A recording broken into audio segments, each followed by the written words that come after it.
Welcome to Eternal Journey, the podcast.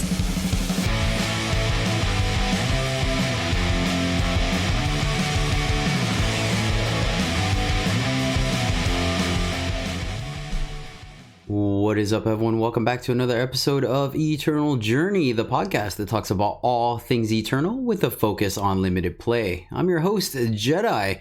Today's show is episode 49, where we have something special for you today. We'll get into it in a moment, but of note that today's topic is entitled Eternal Resources. That's right, we're going to give you some resources outside the client that will help you get better at this game. First, let me welcome my gang here at the Eternal Journey podcast studio. I have John. What is up, John Holio? How are you doing this week? Hey, Jedi. Hey, Alex. I'm fantastic. How are y'all doing? Not glorious. Bad. Wonderful. I like how last week I gave you some junk for saying hi to the listeners, and then this time you specifically said hello to us. Like, way to adapt. I learned my lesson. So, Alex, the other co-host on the show, Darth Herman 2, my counterpart in the Sith. It's not your part yet. Wait. I gotta build you up. I gotta, this red lightsaber dueling limited behemoth that is the Darth Herman 2. What is up, Alex? What's up? How's it going today, guys? Excelente. Ooh, that sounds spicy. Okay, a little bit of housekeeping real quick. The YouTube channel, Eternal Journey. That's right, you can find us on YouTube, where you can find draft videos, sealed videos, constructed videos, all kinds of videos, to include, that's right, a special clip of the cube draft that went down today, where we had some absolutely phenomenal stranger on stranger action. I can't even describe the game that we saw.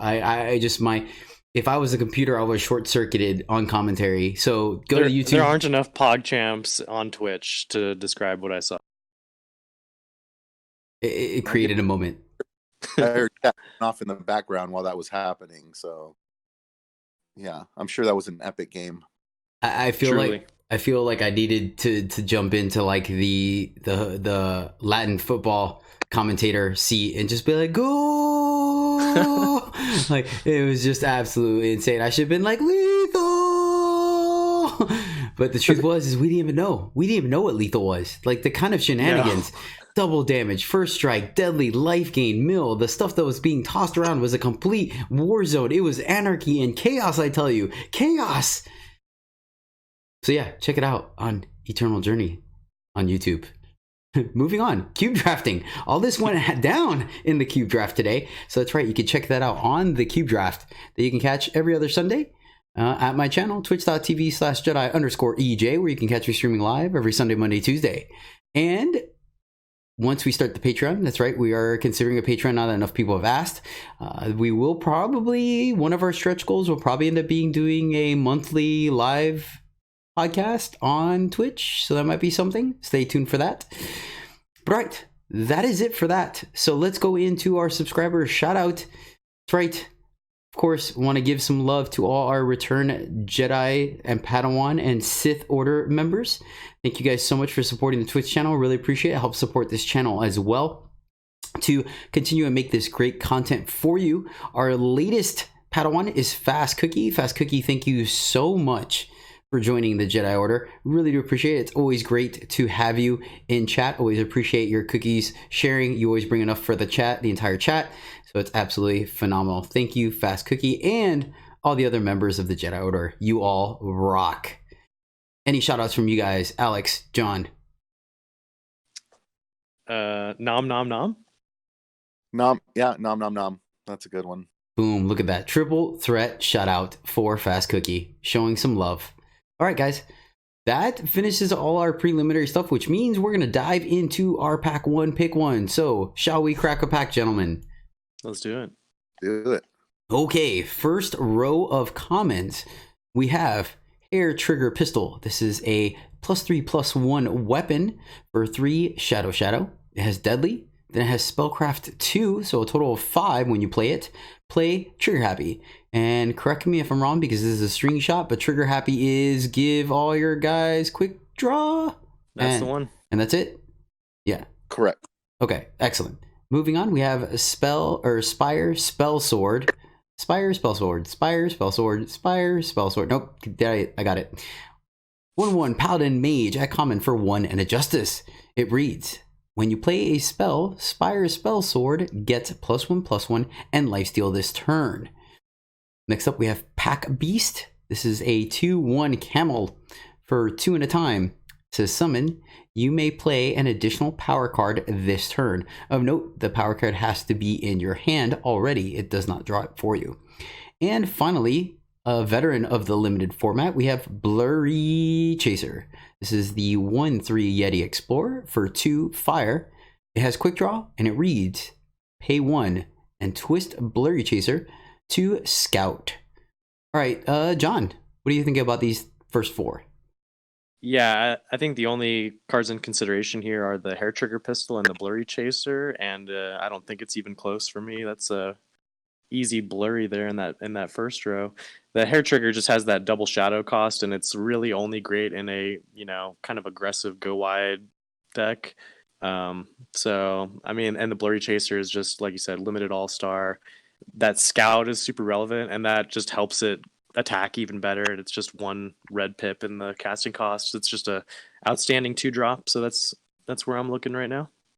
Ironically, Hair Trigger Pistol works really well with Blurry Chaser. It does. Okay. It does. Okay, moving on. A second row. Alex, let's see what you got. We have one of your personal favorite cards, Bannerman. Bannerman is a 2/2 soldier for 2 neutral. And it reads, summon, gain an influence of your choice. So a 2/2 body with fixing. But hold on, there is more. We have Learned Herbalist. That's right. This is another 2/2 cleric for 2 time. When you play a spell, you gain +1 health. And then summon Learned Herbalist. You may discard a card to create and draw Secret Pages. Secret Pages is a fast spell for 3 and a time, and you may summon play a sigil of your choice. Depleted. Next up, we have a Mining Team. This is a 2/2 Grenadin for 4 and a fire. It has Warp and Summon Scout. But once again, there is more. This road just doesn't quit. It has Shift 2. Very flexible card, one of my personal favorites. And then finally, last on this row of commons, we have a Muck Crawler. This is a 1/1 Ooze for 1 shadow. And it gets a +2/+2 while you have a shifted unit. So Alex, what are these 4 cards looking like for you? Pretty much Bannerman for me. That'd be the first pick. If there wasn't a Bannerman, it would probably be the Herbalist. Bannerman just does a better job of what the Herbalist is trying to do, and that opens up more picks in the future. You can pick more powerful cards when you take the fixing early. Fair. And then I've never played a Muck Crawler in a. No, we're just no. Don't even waste your breath. Like it was already kind of risky with shift in the format, and this is not a shift centric format. So yeah, we're not doing it. Okay, so my question to you, Alex: does Bannerman beat out Blurry Chaser? I think so. I think I would probably lean towards a Bannerman, even though I've had good luck with fire recently. I don't know if the meta's changed with fire being open, but I think I would still lean Bannerman because I like splashing powerful cards a lot. So no, I'm with you. I actually we'll talk more about it in probably next podcast because we already have a topic for this one. But yeah, I've been diving into Praxis quite a bit because I just feel like it's just so open. So John, does Blurry Chaser or Bannerman take the cake for you? This one's actually kind of tough for me. I think I would hedge on the Blurry Chaser personally, and just hope that fire's still open going forward. All right, fair enough. Going into our uncommons, we have Twinning Ritual, which is a slow spell for 2 Allegiance, so time primal. Create and draw a copy of a unit in your hand. Then the copy gets +1/+1. Tend the Flock. Play. It is a slow spell for 2 primal. Play 3 0/1 sheep. I'm not sure why it's bold, but sure. I don't really think you need the Yeah, bold it is. sheep, but okay. That's kind of weird. Yeah. That is weird. Play sheep. Okay, I got you. And Elvish Swindler. This one received a buff recently. It is now a 3/4 elf rogue for 5 primal. Summon, play a relic of your choice with cost 2 or less from your deck. Okay, Alex, start us off on this one. Any of these warrant any kind of conversation for you, or are you still on Bannerman? I mean, I love Twinning Ritual. I can see me taking that first pick. It's just a great card. And then that might lead you to like maybe pick up some of the 2/1 Echo guys, which it works great with Fire. So I'm not opposed to Twinning Ritual out of those uncommons as first pick. Could be crazy though. It's been said. No, it's a very powerful effect for sure. And I mean, even if you don't have the huge upside of some Teriax hatchlings to go with it, I mean, copy a Grodov's Favored or another powerful timer primal card, and you're still feeling pretty good about yourself. It's like it's only bad as a top deck late, but even then, if you're like pretty stable, you can wait for a unit to double up, and make bigger. Mm-hmm. So is that going to beat out Bannerman for you? I think so. Okay, good to know. Alex, what about you? Or I'm sorry, John, what about you? You're good. I feel like I mean, Time Primal is a good combo, and like even if you're splashing one of the colors, it's fine. It has a really high upside. Like I'm definitely very tempted by this, but I think I might just go with the Blurry Chaser still. Okay, and then I'll talk about a rare. A rare is Savagery. This is a slow spell for 1 triple primal. Give one of your units Killer and Overwhelm. And even though this card is powerful, I think it's just a little underwhelming this early in the pack because you have no idea if you're going to have big units or not. And then the other part to it is triple primal means you are super committed to primal, which I think the consensus generally that's the weakest color in this format. And you're committing to it quite early with also a card that just isn't very good on. Actually, it's not good at all on its own. So it's definitely between, I guess, Twinning Ritual, Bannerman, and Blurry Chaser. And Twinning Ritual is not bad. It's very flexible. But honestly, I'm not as high on it because I've been stuck with either cards that I don't care to copy or just not, or I already played the cards I want to copy or I'm waiting for. I don't know. Like, it's good. Don't get me wrong. I think the card is very strong, but I like to take it personally when I already know I'm a Legion versus speculative. So I think I'm on Bannerman and Blurry Chaser. And honestly, this is really tough for me. In a vacuum, I personally would probably go with Bannerman just because it leaves us like it's going to 100% make your deck versus there is a world where Blurry Chaser is not. That being said, also in the same vacuum, Blurry Chaser is significantly stronger than Bannerman. It's good early, it's good late, it's flexible, and it helps clean up your draws in the early game and in the late game. And once again, like I just mentioned earlier with Alex, the fact that I do think Fire has been more open than usual. I think here for me personally, I would take Blurry Chaser, and my second to that would be Bannerman. What about, I know Alex, you locked in Twinning Ritual. What did you lock in, John? Yeah, I went with Blurry Chaser as well. Yeah, okay. Yeah, sweet. So, solid. Obviously, the reward to Twinning Ritual is quite powerful, so I can understand that as well. Definitely going for our high power cost. All right, guys, with that, let's go ahead and dive into our main topic today. So, Eternal is a great game, right? We're all here, we're all listening to this content and playing it because we enjoy and love the game. Truth be told, though, it's still an up-and-coming game with a relatively small player base as far as that I'm aware, comparing it to some of the larger, more popular games. So with that, that means that there is a limited amount of not only content, but resources out on the web for us to enjoy and learn and kind of share with.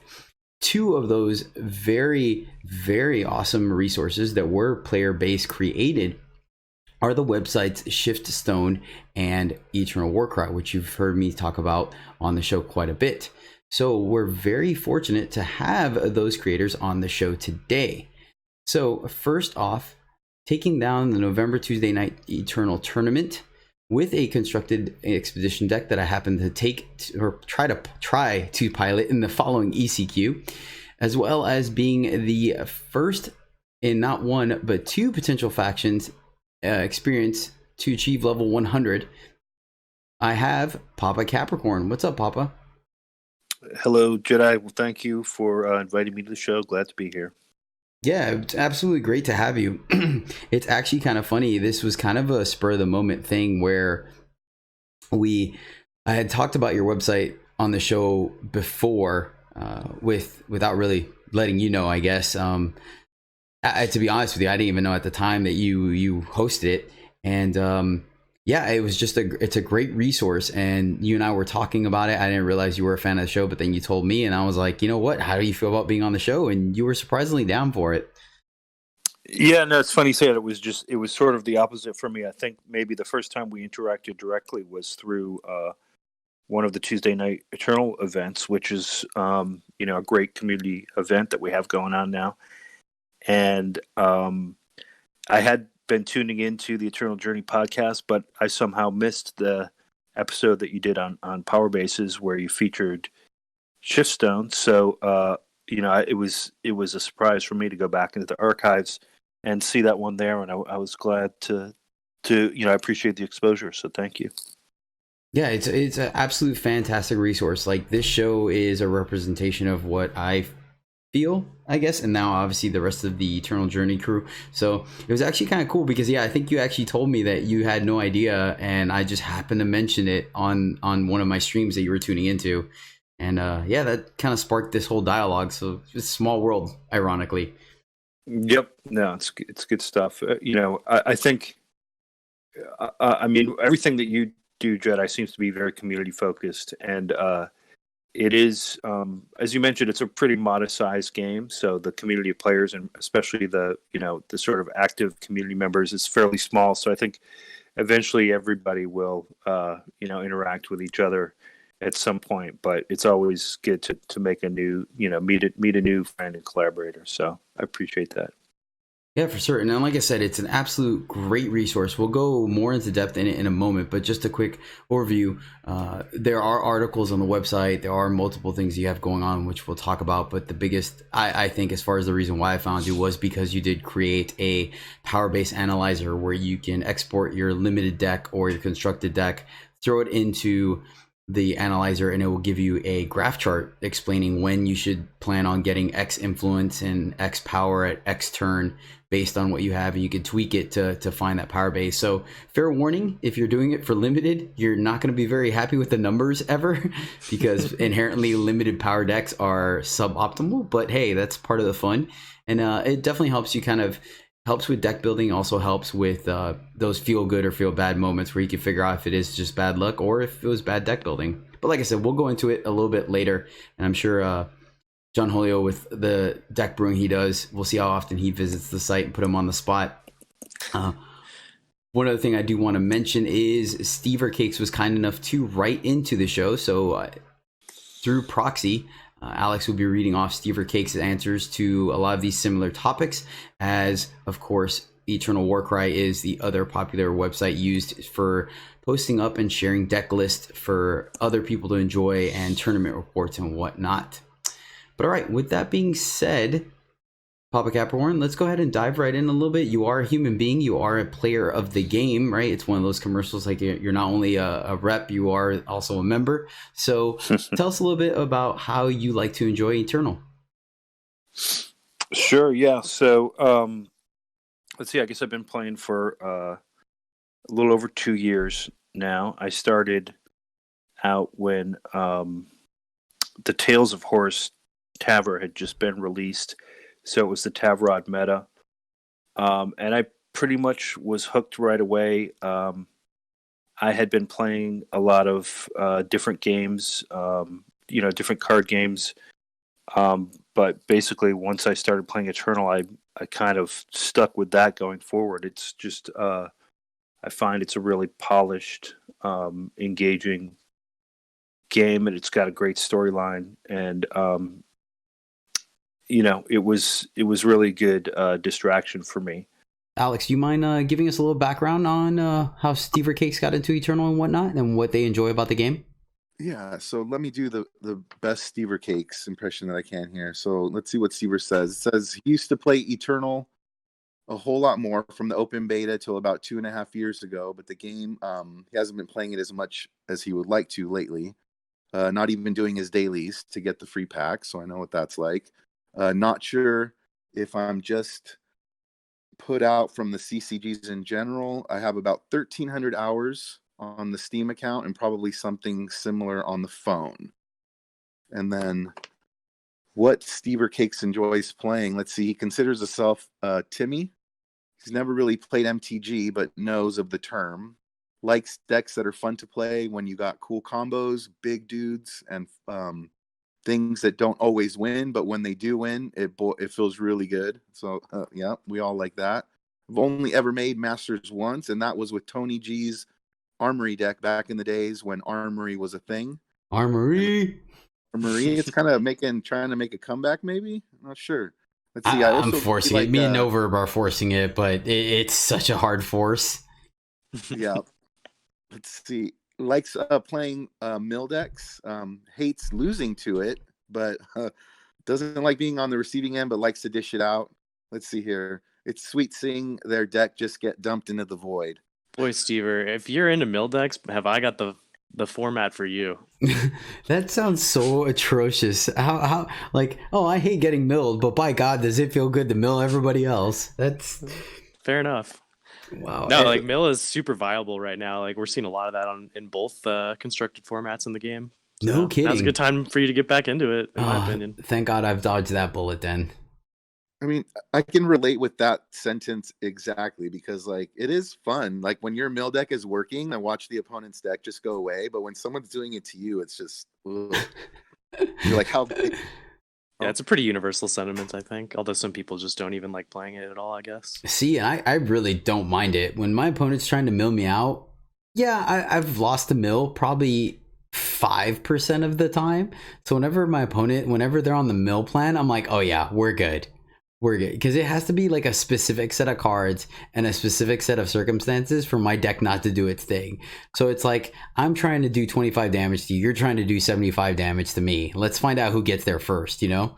Yeah, I'm into it personally, but I know a lot of people don't like it. Let's see what Stever Cakes feels about all the changes to organized play and the balance changes and whatnot going on in Eternal right now. Alex, take it away, brother. All right. So what Stevers has to say is if you're referring to Expedition, I think it makes sense on why they have to do it.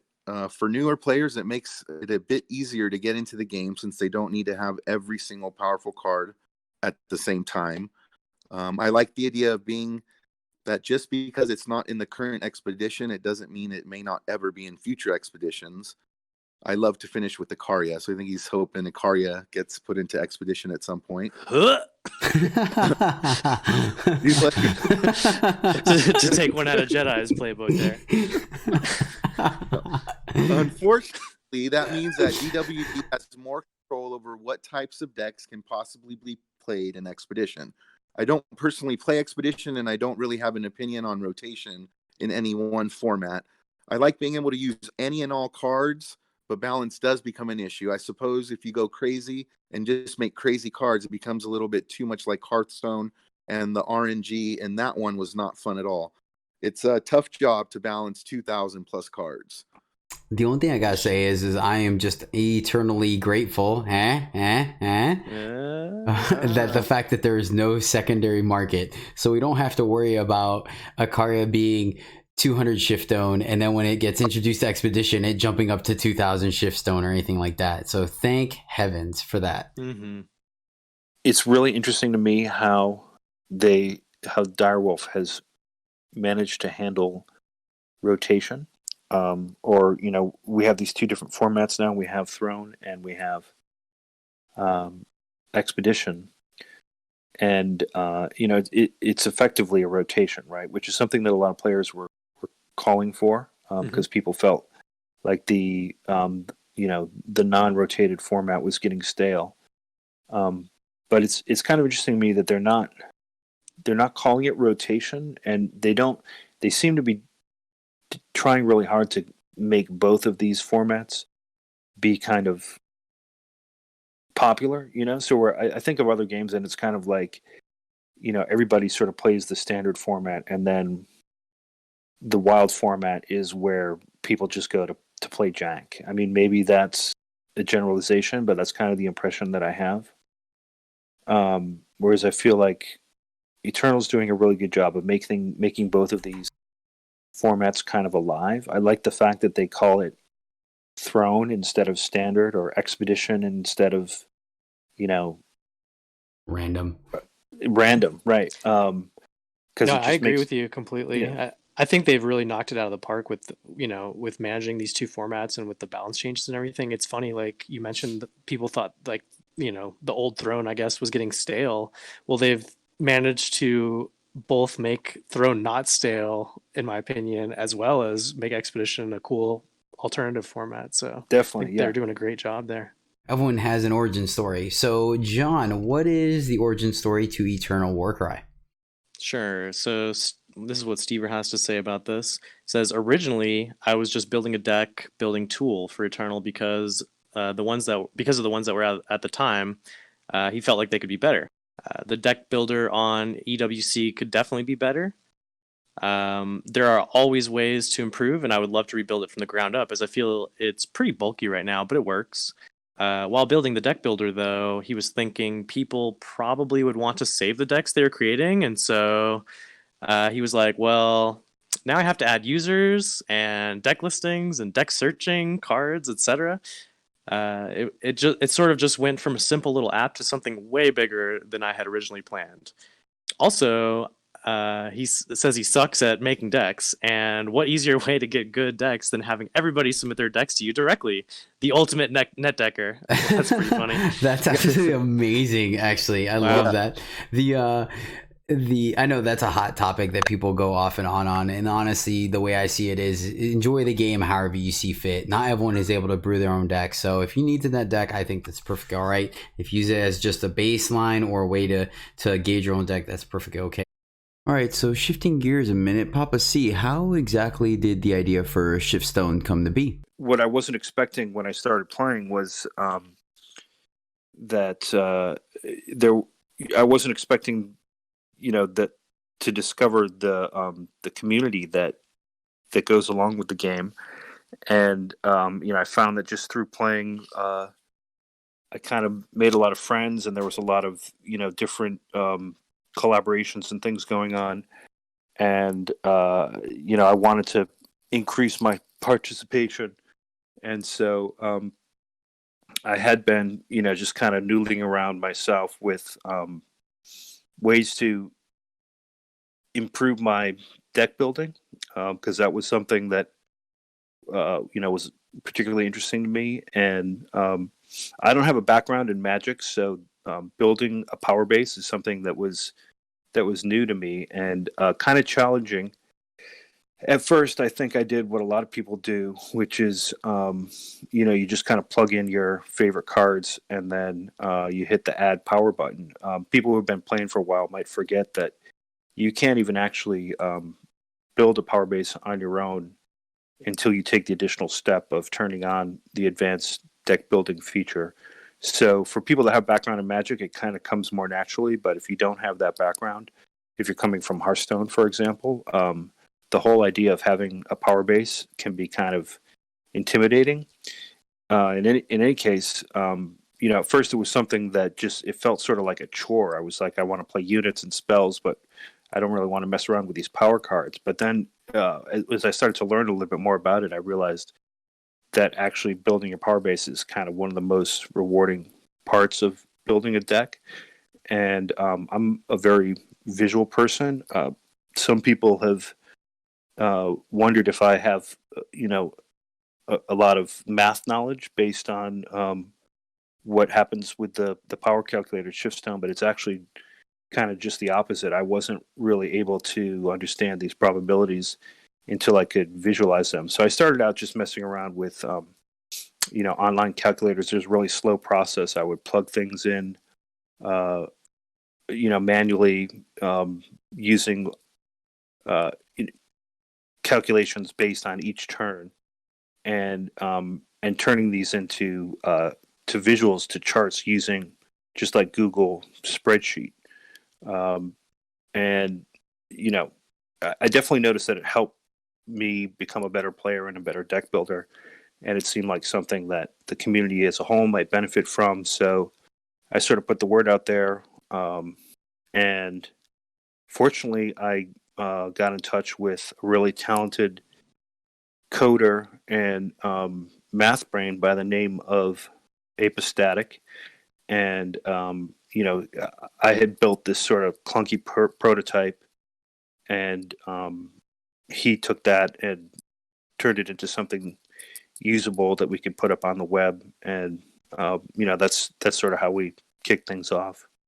Man, that's amazing. Like, just the thought process initially sounds like so much work, like doing math, not essentially the clunky way, but long division, so to speak, is crazy how you put in the effort to do that. And from that, I could easily see that sparking like, man, this should be something that could be streamlined. Okay, but I do think it's quite interesting that both websites originated from the creators just being like, yo, this is something I want, so it's probably something someone else wants, so I'm gonna do it and make it free for everybody.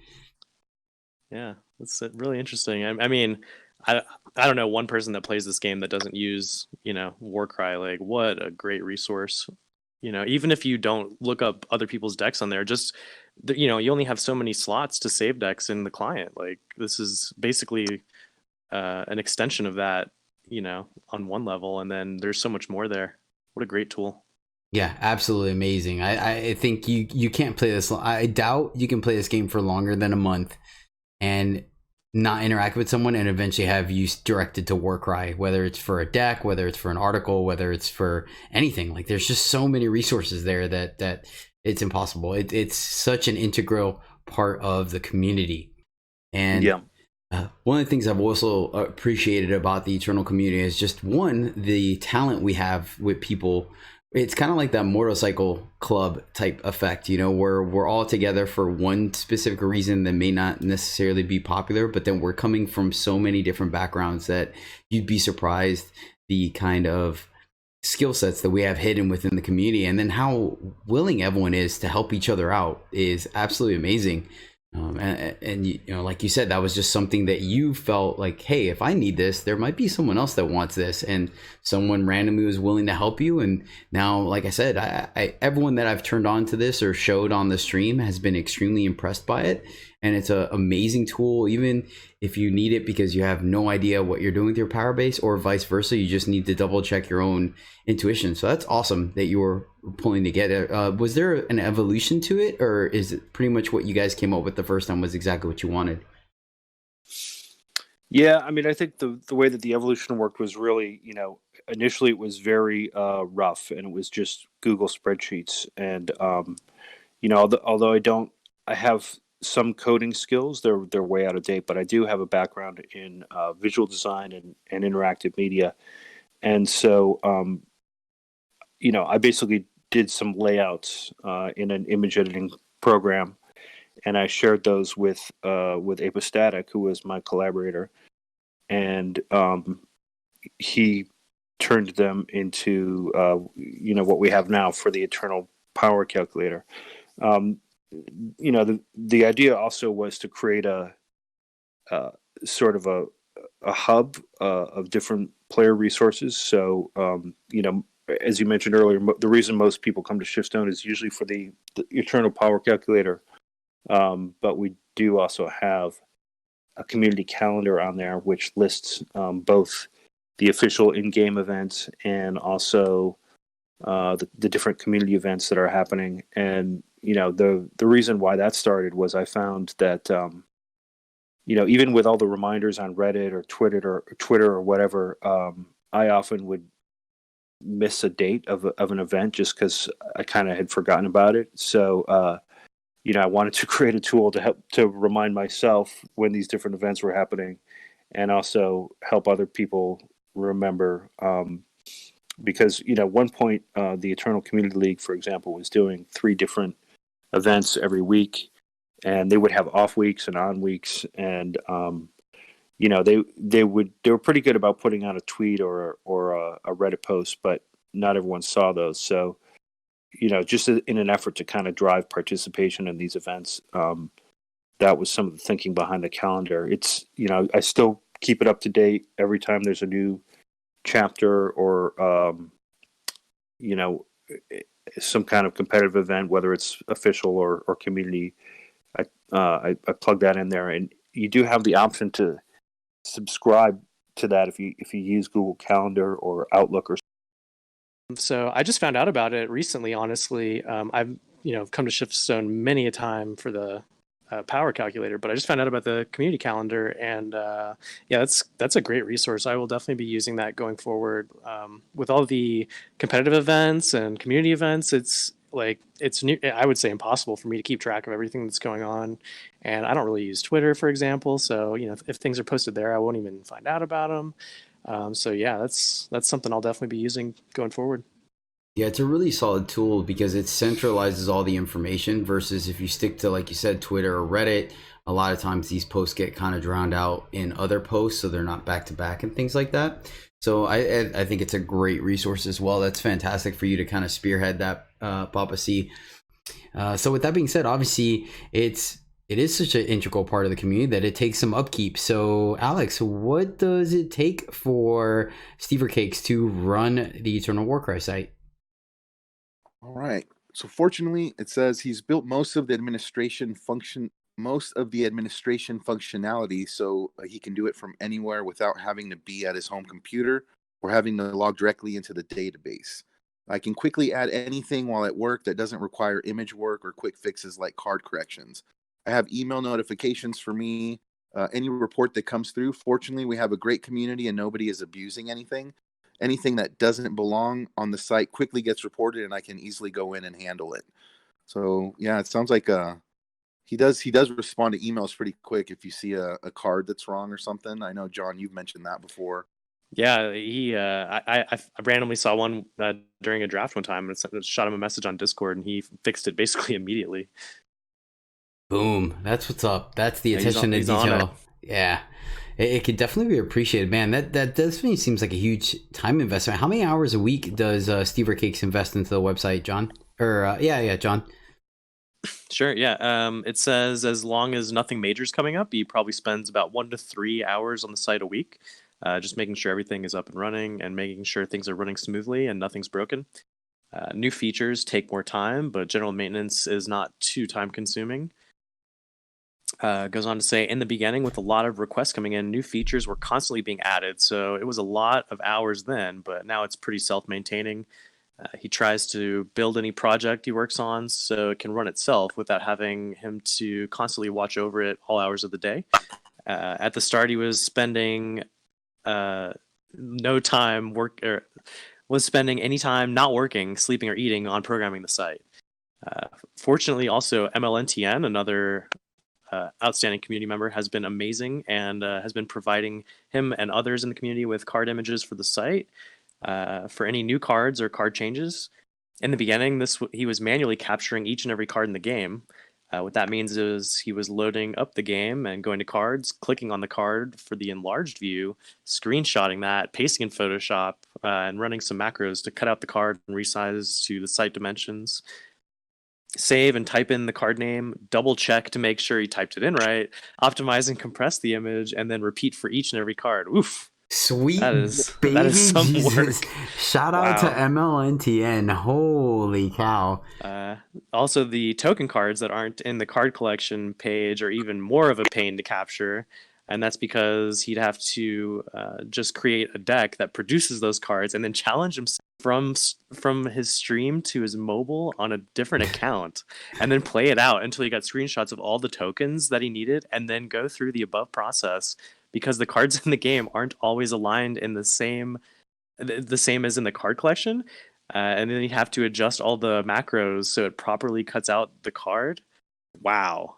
That's a labor of What used to take about 6 to 8 hours for any new set release is now probably down to an hour, just making sure everything is correct and entered incorrectly.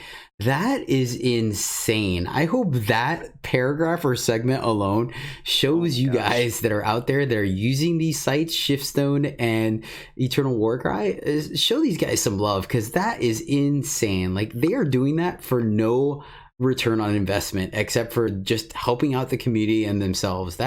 Wow. I mean, Alex, how do you take all that? Well, I'm like he has the 10 list step that he had to do. Like he had that down, like ready to go, because he did that like to thousands of times for the card images. So like if he doesn't like go through that whole time when he didn't have MLNTN's help, like, which has been amazing apparently, like that's a lot of cards that he just. Thank you, dude. That's awesome, man. Mad respect to these guys. This is clearly a labor of love. Like, oh my God. Like, I think about those people that have a hard time with just the in-game client searching for a card to build a deck. You know what I mean? They're like, oh God, what card am I missing now? Or do I have to really type the full name? And like, oh geez, doing the entire, every card plus tokens. Huh? Wow. That's amazing. What kind of things do you do behind the scenes to keep it up? Obviously, like you said, you just update the calendar on a regular basis. How does that work out for you? Yep. No, it's a good question. I mean, it definitely kind of varies depending on how much is going on during any given time. Certainly in the early days, there was a lot of work. It was Apostatic and I were basically working almost full time, or maybe a little more, for about a month or two, just laying the groundwork for the launch. And since then it's a lot less, obviously.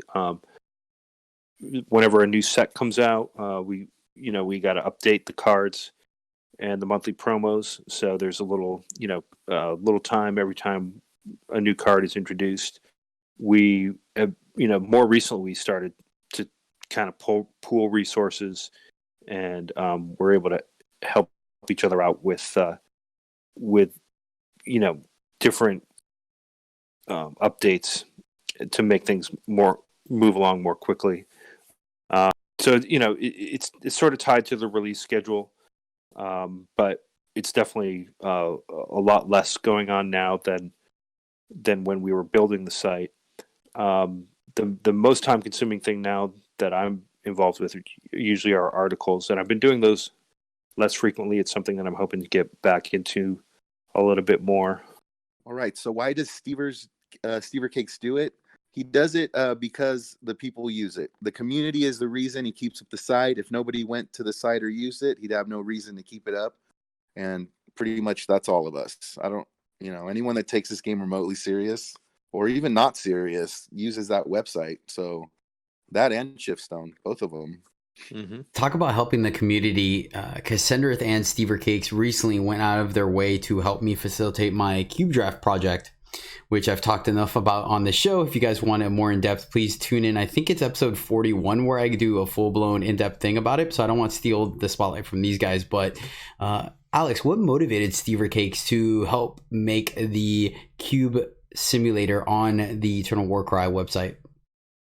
Well, I think Cassandrith, because I think kind of started the cube thing going on. He asked Stevers if he'd be interested in creating one for you. And from what he was describing, it didn't sound too complicated from the current version. So he thought, why not? He likes helping out the community with anything that he can possibly do. He's been creating websites for a really long time, and Eternal Warcries is one of the personal projects that I've created that has gone on to actually be used and has helped a lot of people. Yeah, it was such an evolution in the cube drafting, because prior to that, I literally had to sit there and spend hours of my day pulling those PNGs off, photoshopping them all to make these packs, and then showing them on screen. And thanks to them taking the time to make that simulator, now we can draft it almost like we would in game, and it's significantly quicker. It's a lot more randomized. People aren't double drafting from the same packs, and it was absolutely great. And the fact that they did it just out of the kindness, that's why I jumped on his Patreon. I'm actually on the Eternal Warcry Patreon now, supporting them because of that. And it's man, it's crazy. Granted, knowing, I mean, don't get me wrong, I'm not downplaying the endeavor it was to create it, but knowing what they did to just get the website up and running, I feel like just making the cube simulator is like, yeah, sure. Is that really all you want? Yeah, no, all right, I got this. Yeah, it's like Cass realized that it wouldn't be that hard with like the basically the groundwork that Eternal Warcry already had. It was easily done. So he noticed it, and then Stevers, helped, and they made it happen. That's awesome. Sounds like you had a very slight taste of what it took, for Stever to set up Warcry initially, based on what we read just a moment ago. They're Jedi, and it seemed like it was a lot. Just a fraction of that was a lot of work for you, right? Like, Oh yeah, we're talking about hours of investment for sure. So and that was just working with the imaging. I couldn't Right. imagine like actually having the coding on the back end. So to work on portals and all that other stuff. well, this is something I'm using now, when drafting cubes on your stream. So, I mean, thanks for all the base, stuff that Stever and Papa worked on for their great websites. But, this is the most recent feature, and I'm a user and love it. This is really cool. Yep, you guys are absolutely amazing. We're so lucky to have you guys to just contribute to the community. And it's funny because all three of us, I think, started playing after, Shiftstone and Eternal Warcry were in it. And it's great to see kind of like the heritage of that kind of resource pass on from generation to generation of Eternal, if you will. All right, Alex, does Seaver Cakes have any tips and tricks to navigate the Eternal Warcry website? Yeah, this was like I had asked him this one, and I was like wanting to know maybe for new players how the app works or any tips that he can give to anyone that wants to navigate the site. He says he knows it's slightly confusing with the top menu and the right menu, but he considers the top menu as shortcuts to the main pages of the site. There's a lot more options when you expand the burger menu on the top right. Maybe I should do a mega nav bar instead of having two different types of nav. That way you can see everything in one place rather than the two places. So I think he's suggesting the easiest way to navigate the site is through the top nav bar and then using that. I don't know if you guys know of any tips with that website specifically or Shiftstone. So you talked about how you update the website and obviously the calculator every time new set comes in to plug in the cards and stuff like that. Do you see any kind of support from Direwolf Digital at all, whether they give you a heads up on when new sets coming out, or if they give you preview cards a little bit sooner so you could start programming or anything like that? Right. Yeah. So Direwolf and Eternal Card Game, they've been really good about retweeting stuff that comes out from the Shiftstone account and liking tweets from the Shiftstone account. So they've helped out a lot with kind of raising visibility there. But in terms of a direct connection or there's no formal channel between us and them. We're 100% fan built and fan operated. And honestly, if it wasn't for the activity on Twitter, I'm not even sure they're aware of our existence. So, definitely no help when it comes to integrating new content. Fortunately, the programmers that I've worked with have made it really easy to integrate new content when it comes out. So we can usually do it pretty quickly as long as we know what the cards are. But in terms of official support from Direwolf or Eternal, that's not something that's happened up to this point. So Understandable. I mean, it's kind of that way across the board. Yep. They're aware of the community, they know we're here, but I think until it might just be one of those things where the community just doesn't generate the company enough money to warrant it. So maybe one day I think it's that. It's also, they do have to be fairly careful about, they don't want to be perceived as playing favorites or kind of supporting one resource or community member over another. Sometimes I wonder if the game would even exist if it wasn't for Eternal Warcry. Like that resource is so important to the game. It doesn't even really need saying. I mean, I'm sure everybody's already aware of that. And so if there's anybody that they, could recognize at some point, I think it would be him. And I'll be interested to see what his answer to the question is. As far as I know, it's kind of the same thing with him. He operates completely independently, totally as a fan, community member. And I think he even says on his site somewhere, they could shut me down in a minute if they wanted to. It's impossible to imagine that they would want to do that. But for anybody who's wondering, there really, as far as I know, there's no official connection between Direwolf and these community resources. Well, with that, let's go ahead and find out. Alex, do you mind reading out what Stever Cakes had to say about this question? All right, so it sounds like he echoes what Papa Capricorn says. He says he has no support from DWD. It's sad, not too much of a surprise. Says the last time he had any communication with DWD was during the spoiler season from set 2, where he got a card to spoil. He tried reaching out one time after that, but he never got a response. Granted, he said he hasn't tried again because he doesn't like being a bother. But yeah, he has unfortunately received no support from DWD. Fair enough. I mean, it's the company. They don't have to necessarily be directly impactful of what we're doing for them. I mean, we still do it regardless what support we get. I think it would help the community, obviously, to show a little more interaction. But, that's their discretion. That being said, though, since they do all this for the community, John, how can the community support things like Eternal Warcry?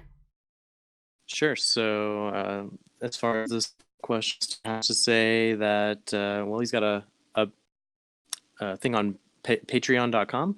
100% of the Patreon, that's at patreon.com/stevercakes, goes towards hosting of Eternal Warcry. The ads do get removed from your account if you do have an active pledge and have an associated account on EWC. It's just him running the site, and he appreciates any and all supporters that are part of the Patreon, and says thanks to the Patreons, he gets to keep the ads on the site to an absolute minimum. And even when he had no Patreons, he still kept the ads to a minimum. Says he hates sites that have ads littered throughout every empty spot and throughout all the content, and that it's a necessary evil. But fortunately, thanks to the support of the Patreon patrons and the community, the site is mostly covered, and he doesn't have to stress out about the hosting costs, which is pretty great. And then he says there's also still an article section on the site. And if anybody ever wants to share something outside of Reddit, for example, and doesn't have a platform, please feel free to contact Stever, and he'll try to help you out there and host it for you. If anybody ever has any suggestions or anything that they think would be a cool thing to have, like, for example, the recently added Cube Draft segment, please do feel free to contact him on Discord or Reddit or anywhere that he's located. He tries to respond to anyone who does contact him. Yeah, and I can vouch for it. It's very true that he responded to me about being on the podcast. I randomly reached out to him just to say thank you for the Cube Simulator and all that stuff, because he didn't even reach out to me. He just was direct in contact with Cassendrath, and then all of a sudden Cassendrath was like, hey, here you go, it's done. I was like, what? So I reached out to him, he responded, and then when I reached out to him about being on the show, he was completely down for it, much like Papa C was. So yeah, I mean, we're very fortunate. They're great guys that are absolutely committed to supporting the community directly and indirectly through such great resources. All right. Now, with that being said, the flip side of that is, since you guys are lacking support from Direwolf Digital specifically, what can the player base and the fan base do to help support your site?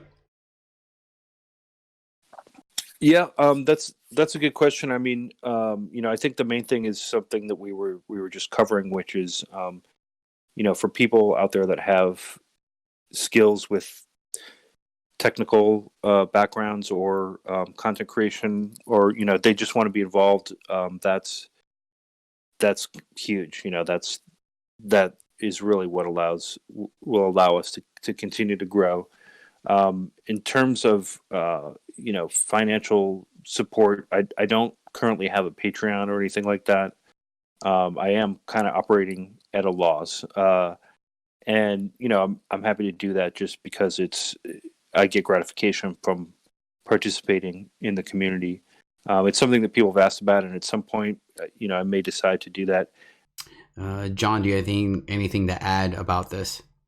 No, I mean, basically what you just said. I'm sure everybody listening to this has used one or both of these websites at one point or another, and knows how great they are, and y'all should support these guys in any way you can. Alex? Yeah, I guess want to add a big, thank you to both of you guys for the times you went through that you didn't have the support yet. I'm glad that you are having some support, and yeah, even the smallest Patreon pledge goes a long way. So yeah, let's support these guys. They're awesome. I do hear from people that say that it's using the site has either helped them to build a better deck, build a better power base, or I found that I personally find it useful not just in playing, but I'm not sure how many other people use it this way. But I mean, not just in building, but also when I'm piloting a deck, I like to have a visual snapshot of how the power base might perform right in front of me. So again, it's easier for me to interpret things visually. So if I'm able to look at the screen and quickly get an at a glance summary of what sigil I need to play to get the influence for my next turn, it's just it's really helpful to have that laid out all in front of me in a single snapshot. Yeah, I think like for me, for constructed, it's not something I need to do as often because I pilot the same deck over and over again. But for limited, especially, I do the same thing. Like I like to have it on on your site. I already put it in to check my power base. So Right. I've got this graph. It's like, okay, turn 2, you need double justice, double shadow. Like having that representation like for my draft is super helpful because it's a deck I'm only going to play up to 7 games or or 9 at the most, I guess. Yeah, exactly. You don't have the whole thing memorized. Helpful. Yeah. It's actually funny. I just used it. I mean, I use it pretty regular as well, but I just used it the other day after we drafted a very 3-color deck.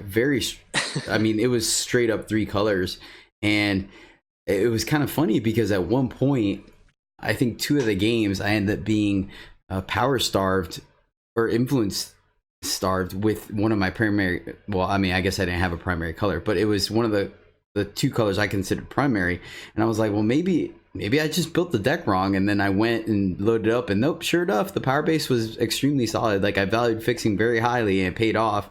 So it was just bad RNG, but I was like, all right, I feel a little bit better that it wasn't on my end that kind of shot me in the foot. So yeah, it's definitely something. There's no doubt about it. So it's a very useful thing, and then obviously it's a lot better when you use it before your games. I highly recommend using it ahead of time instead of after. But True. The one thing I do want to mention, it is episode 31, Power Base and Splashing is the episode if you want a more in-depth breakdown on the actual calculator. Yeah. Yeah, I remember when I went back and reviewed the episode, you had a much sexier name for it than the Eternal Power Calculator. I think you called it the Curve Generator or something like that. So I think maybe we should switch over from the Power Calculator, which sounds kind of like an office product when you first think about it. Maybe going forward, we should call it the Curve Generator. That's something to think about. I like that. Sweet. Yeah. Oh man, that's it. I don't need to buy a card. I don't need to make a card anymore. I have my immortality locked into Eternal right there.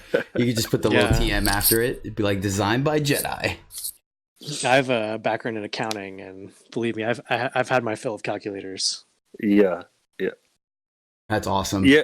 Originally, I was I thought about some like silly lore based names for it, like calling it the secret page or something like that. But in the end, Power Calculator is what stuck. So that's what. I'm trying to think of how I found out about Shift Stone. I almost want to say I probably saw a streamer doing it. I want to say it might have been like Platypus King or somebody, and they just popped it up on screen and plugged it in. I'm like, wait, what? That's amazing. Yeah, I definitely. I don't remember what streamer, but that's definitely where I found out about it. When I first started playing about a year ago. We need to make like an affiliate link. So it's you go to the Power Calculator / Jedi or whatever, and then you're like, yeah, sweet, like this streamer got 18 people to come to the website this week or whatever. I mean, just for sheer analytics purposes or whatnot. So yeah, no, that's good to know. And it is interesting. I mean, it's always interesting to find out how people were drawn to it.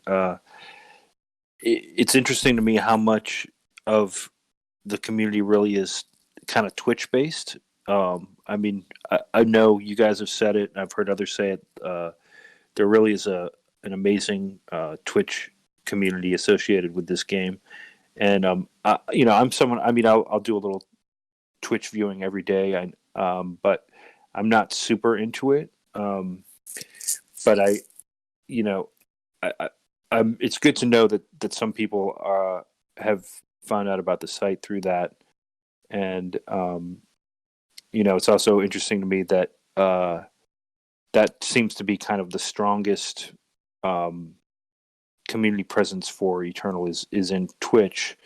Sometimes, I feel like the other types of resources like articles and podcasts maybe get less attention.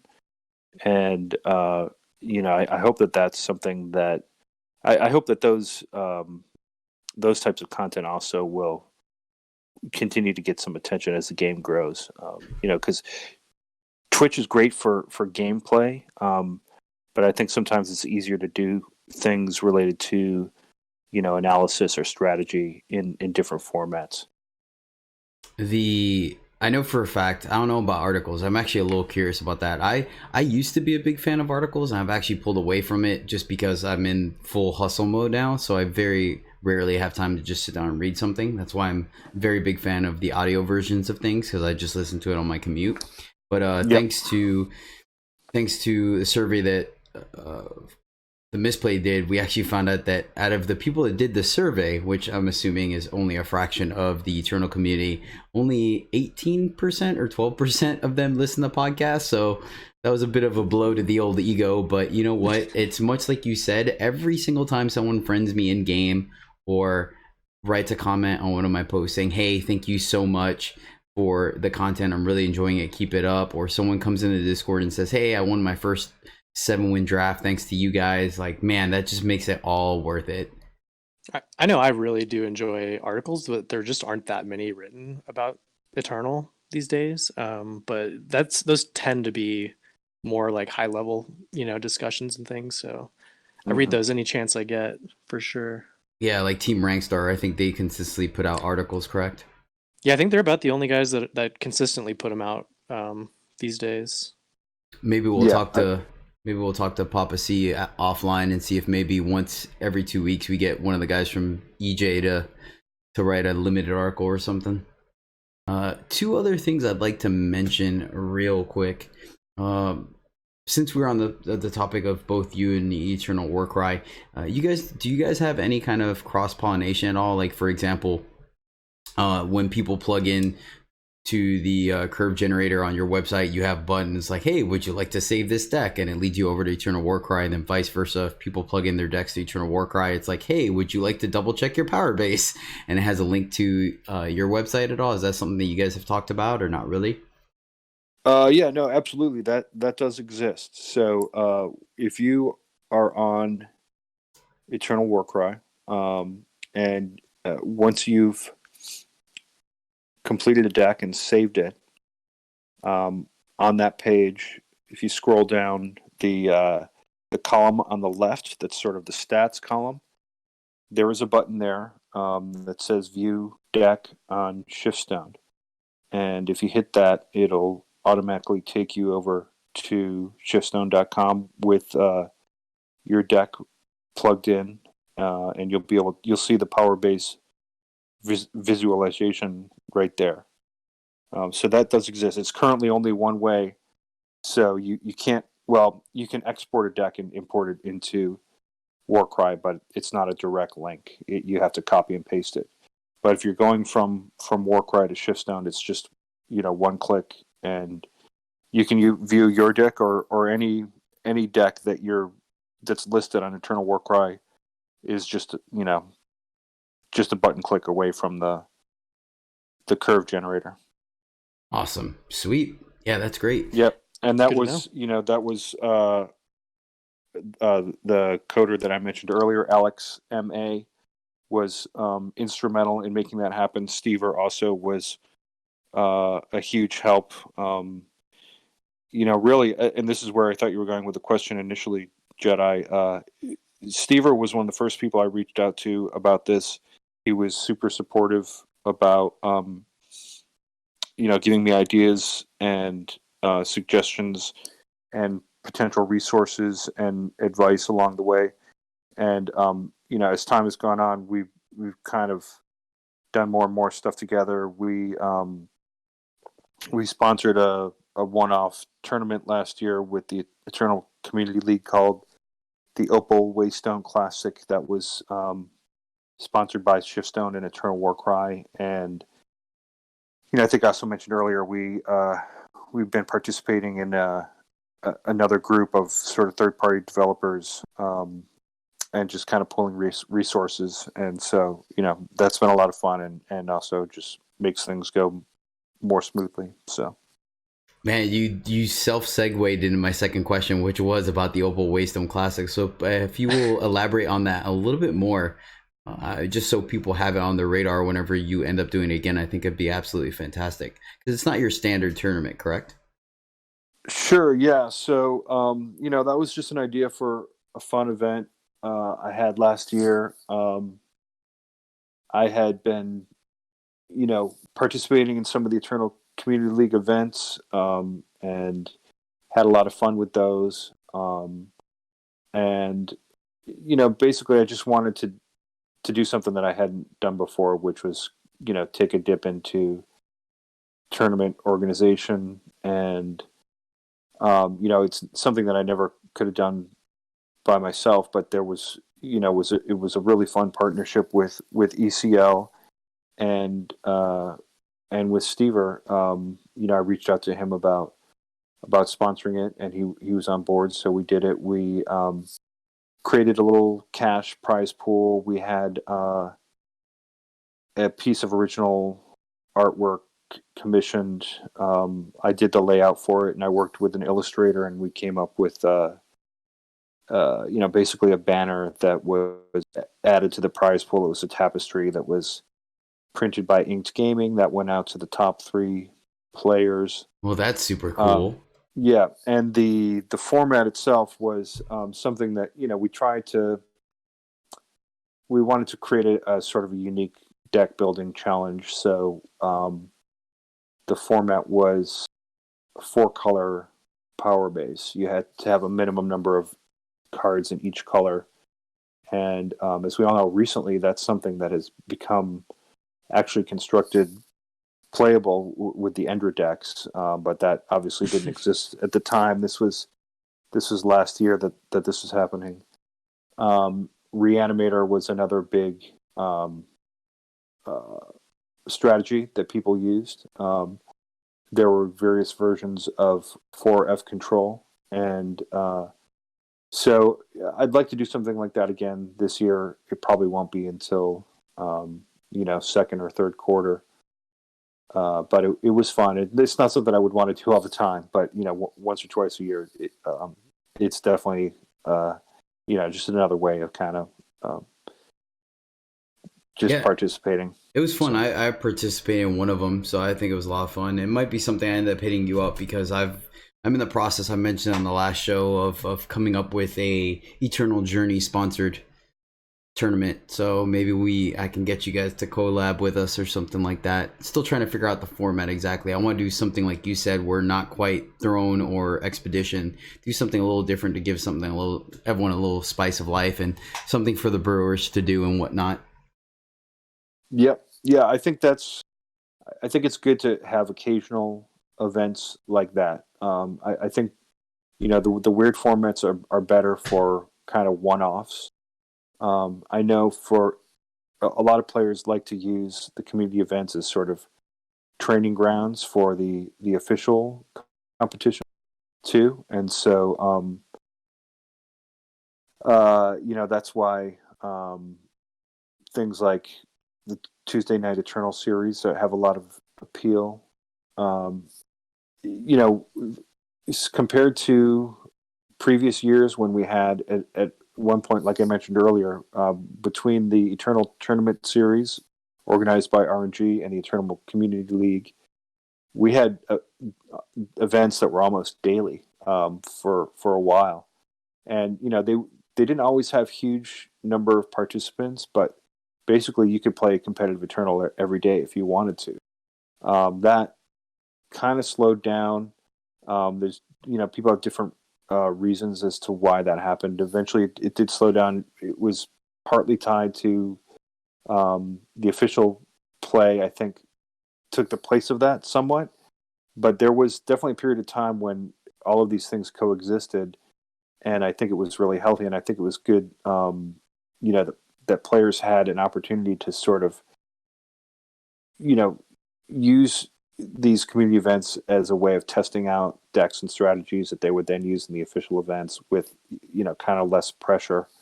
And I've noticed that it's starting to pick up again, and I hope that will continue because, more is better in this case, I think.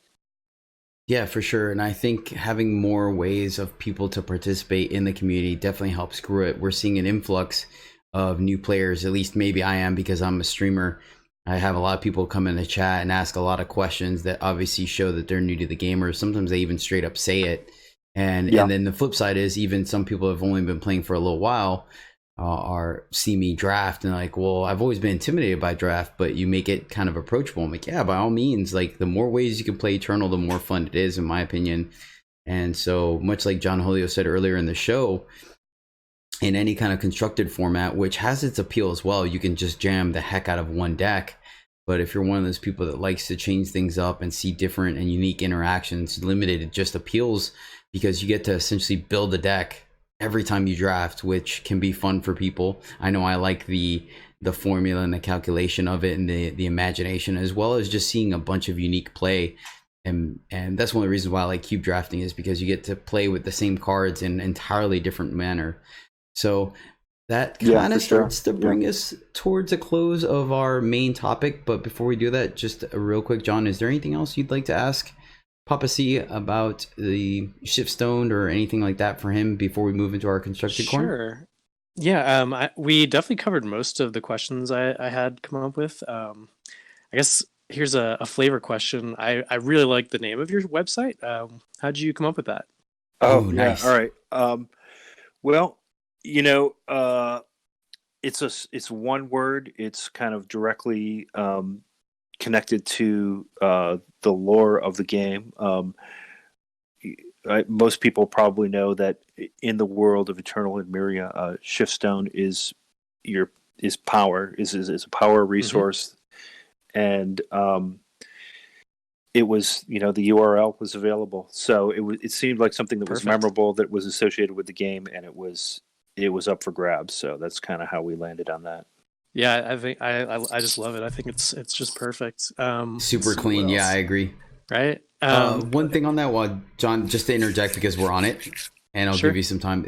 So you've mentioned the lore a couple of times, so I'm interested. I know that's something that's not really talked about too much yet in Eternal, because obviously our player base is still growing. But how big of a role is the lore for you, Papa C? Yeah, no, I'm glad you brought that up. Actually, I think John and I were talking about this a little bit earlier. If you go to my my Twitter profile, there's a link there to an article or an interview that I did last year with Man to Man at Team Rankstar. We talked about that a little bit more in depth, but for me, really, that the lore and the storyline, the storytelling is one of the first things that kind of pulled me into the game. And it is interesting because some people don't care about it at all. Other people get really deep into it, and then a lot of people are sort of in between. I was really fascinated. I continue to be sort of fascinated by this this fantasy world that's not just another Middle Earth clone. So, I really like the Wild West elements, and I like how they sort of tap into a mythology that's more North American or New World, North American and South American. There's also Middle Eastern elements and some European elements as well. But it just feels really refreshing to me in comparison to a lot of fantasy worlds that are basically just Tolkien knockoffs, So that's one of the first things that pulled me in, and I think Direwolf is really gifted at storytelling, and they do the monthly lore chapters. They tell stories through the campaigns, and they hint at a lot of different things. They create an atmosphere without necessarily filling in all the details, because they leave some room for your imagination too. And I definitely think about all of that stuff while playing the games. Anybody who's done the intro learns about all the intrigue with the family surrounding the throne, and we've been hearing less about them with the more recent sets in Zalta, and it's been really also really exciting to kind of see these new dimensions develop. But I hope and expect that at some point they will return to those central characters, and we'll find out more about them too. And I'm looking forward to that. Sweet, and that probably means that you're also a fan of the storylines with the campaigns versus the one that they just kind of gave us, right? What was it, Trials of Grodov, that we just paid for and got the cards? The Trials of Grodov, yeah, yeah, that was interesting. I know, there are a lot of varying opinions about that out there. I know some people really hate to buy a campaign and then feel like they have to earn the cards. They just want to play with the cards right away. But then it seems like they kind of went to the opposite extreme with that particular release, and it has a story that's suggested by the cards and some of the stuff that was published on the website, but obviously the campaign or the non-campaign itself doesn't include a storyline. I hope they will. I think that at that time that was just a matter of resources. Honestly, I think it was less of a intentional choice and more like, we want to get this out there, and we haven't had the time to finish the story. So yeah, that's how it seemed to me as well. I agree with you there. And that's not necessarily a bad move. People were hungry for new cards at that point, but in terms of people that don't want to have to play through the campaign, I could see sort of a compromise where it's like, you buy the campaign and whether you choose to play it or not is optional. But yeah, personally, I hope they will continue to flesh out the story with voice lines and narratives. I'm looking forward to more of that for sure. Yeah, like this most recent one, I think was pretty great in that regard. Yeah, definitely. Yeah. At the very least, it gives you an opportunity to play with some of the cards that you probably won't play with. You know what I mean? So right. I personally like it. I think the game essentially revolves around player versus player. So I think whenever they throw a little player versus computer or event, I think that's fine. I don't mind it at all. If I gotta play for an hour or two before I get the cards, I personally am okay with that. And I do enjoy the story.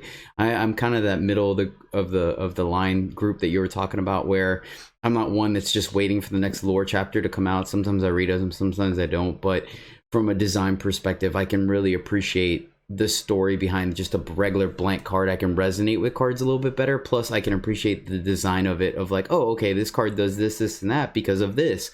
I think that's personally really neat. And so definitely, yeah. The flavor, yeah. Yeah, as a whole, I can appreciate the game and all aspects of it. Yeah, and now that you mention it, I don't know how much we want to spend on this topic, but I could probably talk for hours on it. But this most recent campaign was the first time that I can remember where they actually used a lot of uncollectible cards. There were like the whispers from the various, that was and cool. then each of the champions had their own relic, which at this point at least is not a collectible card, although it's it would totally surprise me if they release them as collectible cards in the future. But that's something that other games do a lot of. They put some games put a lot more of their resources into their PvE formats, and while I would hate to see the PvP stuff suffer at the expense of that, I think there's a lot of room for them to do more PvE stuff that does encourage you to play a deck or a style that you might not normally, and use cards that you would normally in weird and different ways. So Yeah, you're a great point. One of the ones that stands out to me was the bear event from the palace, the Yeah, homecoming. I think that was a great event. So I agree with you. And a lot of people didn't like that one, you know, as well. It's just it's it's kind right. of funny like that. Yeah, Yeah. There's a lot of opinions on it. Yeah. yeah, exactly. You're not going to appeal to everyone. It's just the way it works. But it's what you're looking for. Like some people just want to PvP and play the game exactly how it's played. I like events like that because it forces you to look at the game that you've been looking at for X amount of time in a different fashion. You know what I mean? Like Hmm. XYZ game plan isn't going to work. So now you have to look at ABC, which is one of the reasons why I like card games in general, because you're strategizing all the time. And just like in Constructed, you're playing a deck a certain way, and then all of a sudden your opponent is playing a mill deck all of a sudden, or a control deck, or a combo deck. So you have to reevaluate your strategy and assess. And I feel like those events are the same, where the things like, for example, like you mentioned, those specific relics, the champions might be broken and constructed, but because you're playing against the computer, it's a window where you can do that and give the player something new to try out in a completely safe environment. Yeah. There's that one event you guys might remember, or that one battle in the with his, against a Zindel. Do you guys remember that one where basically you start the game with every influence and unlimited Sure. power? And I saw a post on Reddit recently. I can't remember who it was from, but they said that, you know, if they're ever getting tilted or feeling frustrated with laddering, or you know, they need a break, they'll just create some ridiculous deck and go in and play that, and it kind of rejuvenates them. So you know, that's a fun way to think about it. Oh yeah, that's a great point. I like that. I might have to do that for therapy every once in a while as well. I like that. I might try to do that as like the signature ending to my streams. Be like, all right, time to go up against Azazel. Let's see what kind of broken things we can do today. Right. Yeah. It's also the best place to get a lot of the achievements done. Yes. Oh, true, true. I still have to do that. I haven't done an achievement stream in a minute. John, so what were the other questions? Sorry, I kind of threw Oh us no, down a no worries. tangent. Yeah, let's. I mean, we can kind of get this wrapped up here. We definitely covered most of the ones I had in mind. So, just one more off the cuff thing, I guess. If you could request any one feature from the devs, what would it be? Feature from the devs. Yeah, like whether in game or maybe some specific access to something that would help your website or anything really. Yeah, sure. Yeah. So yeah, I mean, in general, I think, I mean, DWD has created this amazing game that we all love, and has brought us together, and they do a fantastic job. And you know, they don't always, they take a lot of heat from it. You know, there tends to be a lot of criticism of the things they do. You know, there have been some decisions that they've made that, you know, I eventually, I wasn't crazy about to begin with, but almost always I eventually come around and kind of see the wisdom of what they were thinking. In terms of stuff that, you know, I'd like to see going on from here, I mean, I guess the main thing is, you know, I just want to see them do everything they can to ensure the health of the game, grow the player base. You know, it's funny to think about, but they really only left beta last year, so even though it's been around for a while, it's in some ways it's still a new and a young game. And I'm glad to hear you say, Jedi, that you're seeing a lot of new players come into your streams, because you know, I want to see it to continue to grow and stick around for years to come. And I think the Switch release was huge. Mm-hmm. So you know, what other things can they do to continue to grow the player base? I'm not sure exactly what those are. People talked about more marketing and advertising. I think, you know, continuing to support official competitive play is great. Personally, I'd like to see more support for community events, because I think those, you know, we talked about it a little bit earlier, but that kind of adds another layer to the community interaction that doesn't happen through the official events, because it is a little more informal and a little more personal. This is something else that I kind of touched on earlier, but you know, I think they've done most of the support for content creators so far has been Twitch focused, and I do think that that's important. But I'd like to see some more support and interaction for other types of content and formats. In addition to the stuff that they're doing for Twitch. Yeah, that would be awesome. Yeah. The last thing that I would mention is maybe opening up the technical side of things to make data collection and sort of third-party apps actually interacting with the client a little easier. And it's hard not to compare any card game really to Hearthstone, which obviously that's just such a huge entity. It's 100 million players. There's nothing else really like it. But I think part of the reason why that community is able to exist at that size is there are so many resources dedicated to it, and there's so much data analysis and crunching that goes on there. It's something that I think would benefit Eternal as well. Cool. Sweet. Yeah, well said. Well said, man. You've been absolutely great, Papa C. Appreciate that. Yeah, no, it's like I said, I've really been looking forward to this, and I'm happy to chat with you guys about our favorite card game for hours on end anytime. So, let's keep in touch.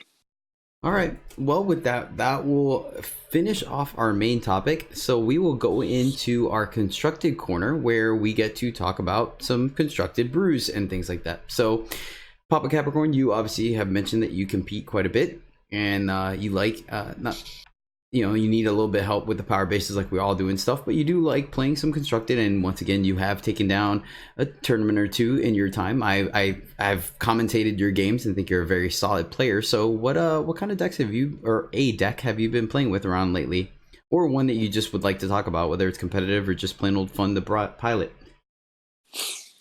Sure. Yeah. Well, thanks for the kind words. I mean, I like I said earlier,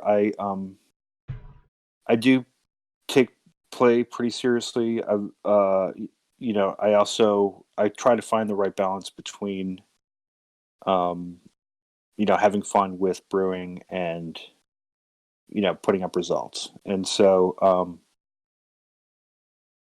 to me personally, it's a little more gratifying to do something, to play a deck that, I enjoy rather than necessarily the best deck, although I'm not opposed to playing whatever the best deck is. I just want to, I have my personal preferences about what play styles I like or what cards I like.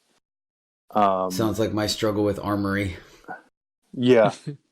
So you wish you could play more Armory, but you feel like it's maybe not as competitive as you'd like, or? Yeah, pretty much. Yeah, I don't know, something about Armory just appeals to me, but it just, especially not in this format with Garden and Pride Leader being so predominant in decks, and then obviously the Cast in the Shadow and Expedition because of curses. Right. Like, it just Armory's just not a thing. Yeah, Right. No, a lot of people feel that way about that particular deck. I guess for me, like sort of a pet deck has always been Elves. And I always really wanted to make Aurelian Elves. For those who don't know, that's the Time Primal Shadow faction combination, which those are probably my three favorite colors, and I've always wanted to be able to pilot a deck, a TPS deck that. That could do well. I think probably, except they don't like rats, which is the thing. And that's, I mean, you guys would probably agree that if you're going to play TPS, probably the most competitive version of that we've seen so far has been rats, right? Yeah, that kind of rat combo deck that The rat was combo deck. very Yeah. competitive a few months back. But I mean, Yeah. I like some spicy rat decks, but Yeah. but Yeah. yeah, No, like I that mean one was it is actually really competitive that you're talking about. right. Yeah. No, that did well, and that's true. Actually, I forgot that there was a period actually where it was maybe tier one. I don't know. It was close Yeah, anyway. maybe. Yeah. Um, but in the most recent campaign, there was a card that I was pretty excited about. It was the one that that stood out to me as the spoilers were happening, and that's Sunset Stone, which is the Xenon relic, has elf tribal synergy. Hmm. And when that card came out, a lot of people were kind of scratching their head because they think of elves as a film thing, which it is. But I'd had many unsuccessful attempts to make Aurelian elves work, and I thought that maybe that would be the keystone that was necessary to make it work. So I did build a TPS elf deck like very shortly after the campaign was released, and I played it for most of last season and finished in top 100 with it. I think I was around 80 or something. So No Very kidding. nice. That is yeah, awesome. yeah. So that was a lot of fun. I was I was pleased that could happen. I Did you haven't feel been like having that as was good the big piece you were missing? Sunset Stone. Yeah, it definitely makes that deck work. Cool. For anyone who hasn't used it yet or doesn't have it right in front of them, it's basically gives all your elves +1/+1 and endurance, and so it's like a Xenon obelisk for elves. It's a little cheaper. It's 3. Well, it also gives them endurance. It So also gives them endurance, right? So Very it's relevant, yeah, especially in it's Expedition. it's like hourglass and obelisk rolled into one, but it has a very niche application It also for has elf some card advantage text built into it as well, right? Like, That's right. Yeah. So you can also use pay 5 to draw 2 elves and discard the rest. A lot of elves have relic synergy. So Zende is the flyer who brings back 2 elves from the void if you have a relic, and so it enables that ability. So yeah, it definitely pulls the deck together in a way that wasn't possible before. So shout out that's to been good. shout out to John Holio and I for doing a review on the campaign. I believe that was one of the cards that was on our radar. So I'm glad us Yep. draft guys did something right and constructed. Yep, I remember seeing that. That was over Christmas. You guys were working on that together, right? Yeah, which we got pretty good feedback from it. So it might be something we do a little more regularly. Yeah, I, no, I I think you're enjoyed that. definitely onto something there, and I've seen, in my games, I've been seeing a lot of different varieties of elves going around too, like super aggressive versions, like more tempo-y versions, even Mono some, shadow version. yeah. So, well, not with this relic, but that we're talking about, but yeah, like, I mean, it seems to have definitely opened up that as a more competitive archetype. So I think there's a lot of brewing opportunities right now with elves. Yeah, the version that I've been playing is it's a little less aggressive. It's more mid rangey. The other nice thing about adding time is that you have access to Spell Shaper. So, by the way, I don't know if I mentioned this before, but in case it's not obvious, we're talking about an expedition deck. Mhm. And so with Borderlands Lookout, is it? It's the yellow elf Yes. 1 cost. Mhm. And Spell Shaper. Those are some of the stronger cards in the Elysian Tempo deck, which has been pretty strong in Expedition. But then, once you introduce Sunset Stone and cards like Zende and the um, the 3/3 flyer that steals your Vishni? opponent's void, Vishni. Yeah, I Yep. like Vishni a lot. Yeah, Yep. that card is just solid. Yeah, so that's been a lot of fun. I don't know if I can send you guys a deck list if you want to Yeah, please do. include that. Actually, if you have the deck list in front of you, if you can call it off just for our listeners, it would be great. If not, we'll just have it in the show notes for sure. Sure, yeah, it'll take me just a minute to call it up, but I can do that. It's Oh, nice. I'm glad you're willing to it share hasn't. this great list with everybody. Yeah, I haven't been having as good results with it this season so far. I've been, let's see, we're about a week in now. Hmm. I haven't had a ton of time to play in the last week, and I haven't really gotten into a groove yet. So we'll see if it continues to hold up, but I'm definitely gonna give it a shot. While I'm looking this up, I'll just mention quickly the deck that I've been playing in Throne, which is an even-handed Dragons deck that uses Den of Ordeals, and that's been super fun. It's really a lot of fun to play. I did take it to Masters last season. I ended up in like top 600, I think. So not as successful as the Elf deck, but again, it's been really a lot of fun to pilot. And That sounds like a unique one. Like I'm going to I don't keep think I've working run on into it. anything quite like that. Yeah, I had some crazy streaks, and I think I peaked at like 15 game win streak with it at one point. Wow. That's But definitely better than I've ever pulled off. That's Yeah, really that's good. extremely impressive, especially in Throne. Throne is just so much more competitive because of it's essentially the Wild West. Like you have such a wide range of decks you can go up against. Yeah, and actually, I had to change that one up a little bit to respond to Endra, which may be less of an issue now. But I think we all remember not too long ago when Endra was absolutely dominant, and I found that poaching Drake is a pretty decent counter to Endra because it turns her into a goat, which makes it impossible to recur. So as well as putting a dragon on the board. So Yeah. that's been pretty good. All right, so you want me to just run down the deck list here for the Sunset Stone deck? Yes, please do.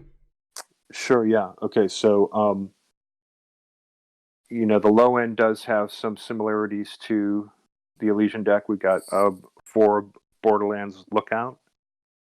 We've got some Permafrosts in there, 3 of those. Since it is a 3-power deck, we obviously need some fixing. So last season I did run 4 Seek powers. More recently, I've been experimenting with Trailmaker in that spot because it helps to have another early body to use Spell Shaper on. And even though the power isn't, can be easily removed, he can get you any influence you need and provides temporary power on turn too. So that can be pretty useful. Well, plus, honestly, just to interject real quick, I like the fact anytime there's a 2-drop that wants to eat up a removal spell, I'm okay with that because then it just makes it to where it's one less removal spell for your heavy hitters. Mm-hmm. Yeah, and if it's not 6, not an elf, obviously. Right, Trailmaker into Spell Shaper. That's an expedition That's staple a great play. Yes, exactly. Yeah, and so and having that extra influence really helps in a 3-faction deck. So Cool. especially an expedition where there's not a lot of other options.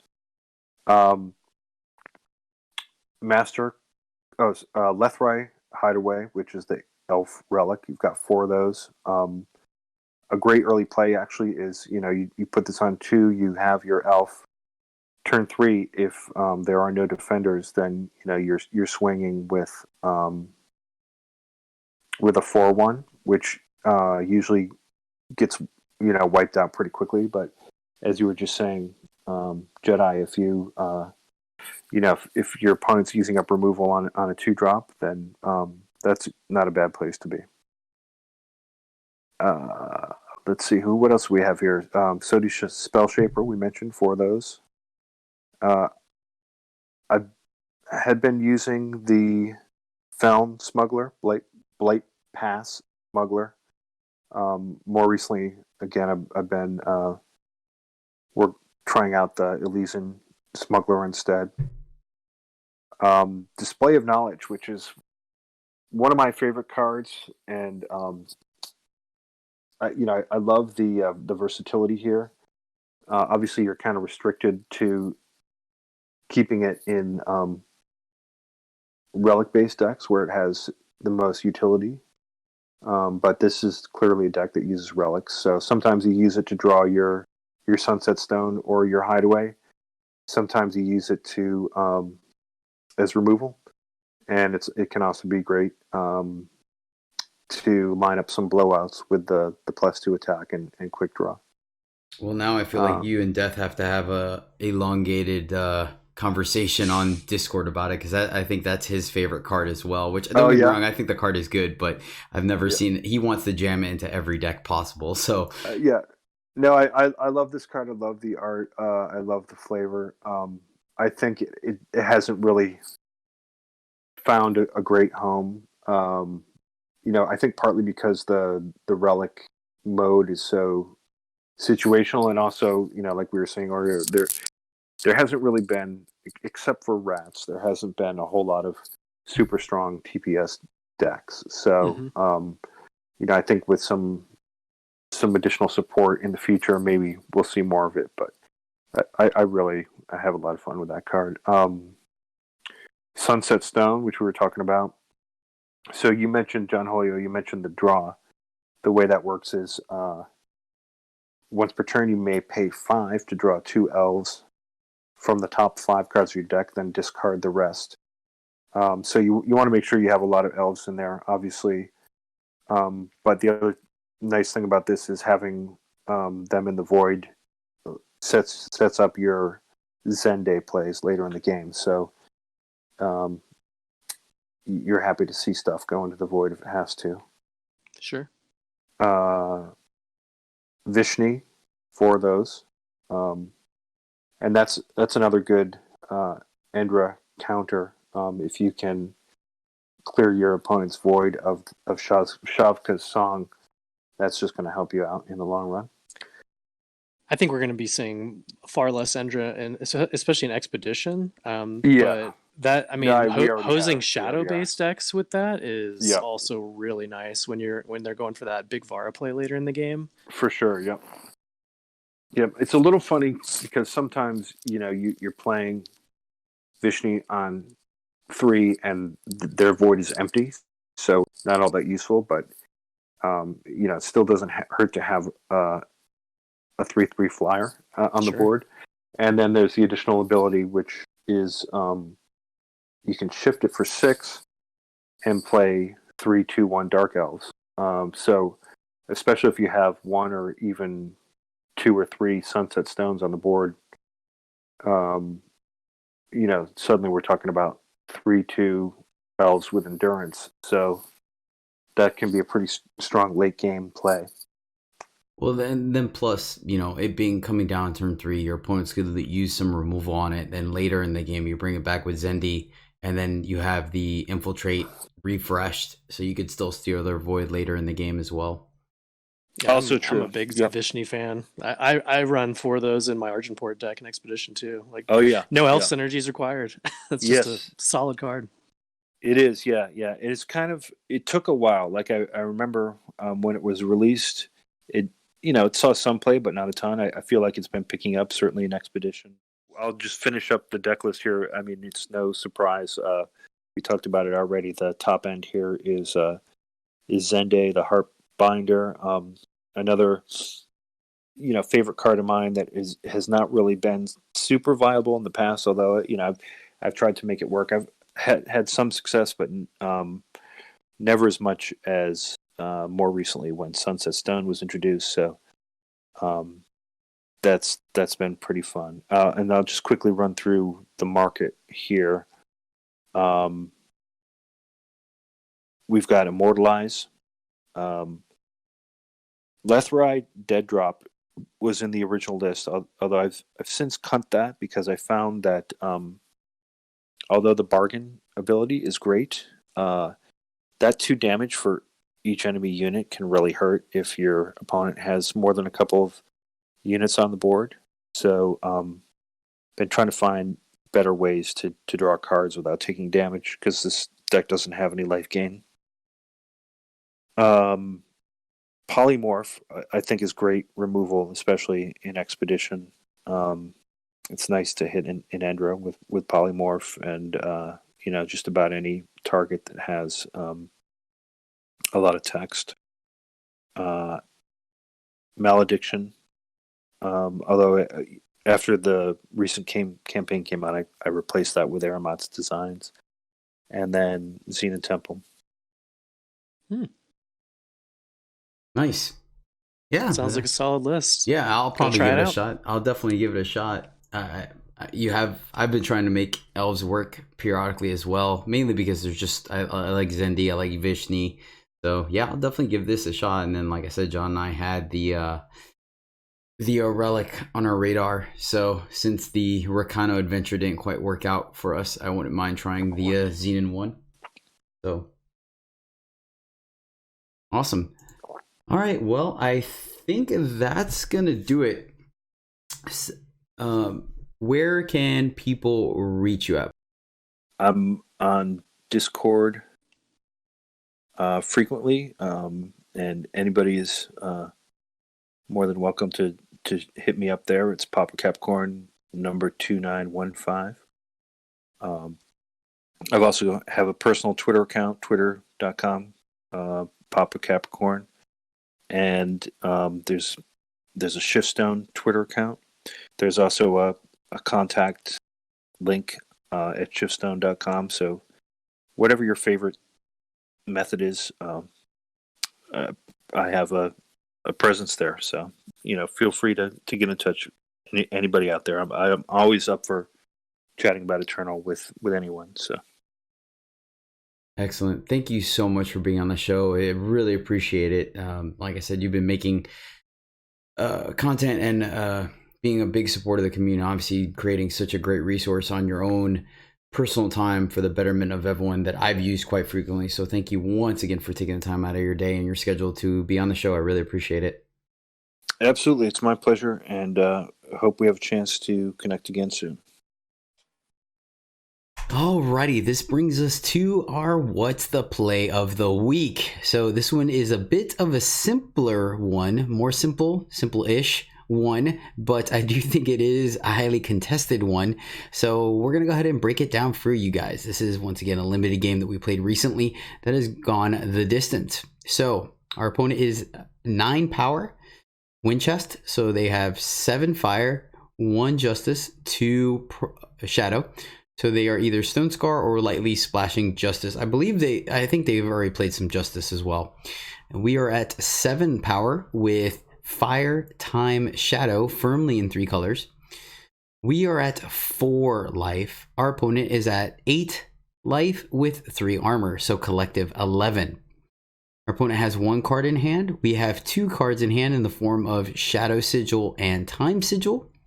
And then on the board, our opponent has 2 mining teams, full value, 2/2s on the board, not shifted or anything like that. We have a 3/5 Marsh Dragon and a 7/6 Bane Wolf with a unblockable and exalted.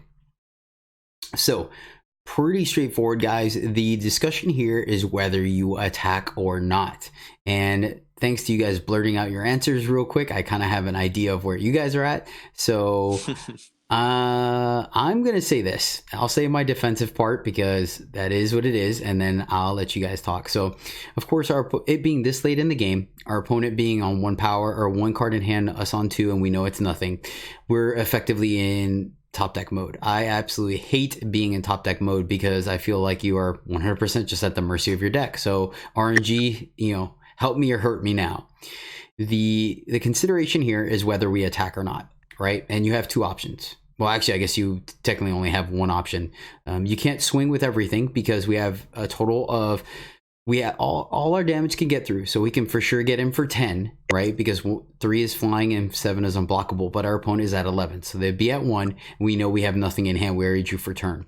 So the question is, do you attack with just the Bane Wolf? Do you attack with just the Marsh Dragon? And I went ahead and decided to not attack. Reason being is, I would have probably attacked with the Bane Wolf because honestly, one blocker is the same as the other here. So I'd rather get in more damage and put our opponent closer to a 2-turn clock.